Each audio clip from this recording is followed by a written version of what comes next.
Hello, we're now going to demonstrate a stretch for the pec major, and I'll demonstrate on my right hand side first, and then we'll take Toby through it. So Toby, what we're going to do, we're going to stand close to the wall.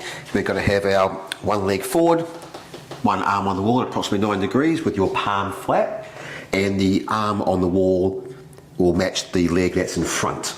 Okay, and then what we're going to do, we're going to very slowly rotate the torso. We're not going to crank the neck. We move through the torso until you feel a nice comfortable stretch in the chest region with no pain allowed. Yep. Okay, let's try that. So let's get Toby all set up.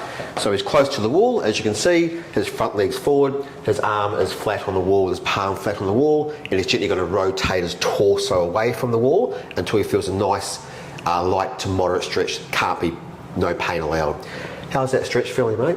Yeah, just getting a light sort of stretch through here, so it's quite good. I think I'm feeling in the right spots. Perfect, perfect, perfect. And if you think it's quite light, feel free to rotate a little bit more away from the wall. Yep. And Toby's feeling that stretch around that pectoral region. As you can see, his head is just following his torso. And he's going to hold that stretch for about 20 to 30 seconds, mate. Yep, no, it feels really good. I quite like that one too, because it feels like all the body weight's supported here, and yeah, if I come off the wall, I'm not sort of hinging on that shoulder, so I quite like that one. Excellent, and that's why we do have that front leg forward, everyone. So the load is on that front leg. Yep, that's good. Great stuff.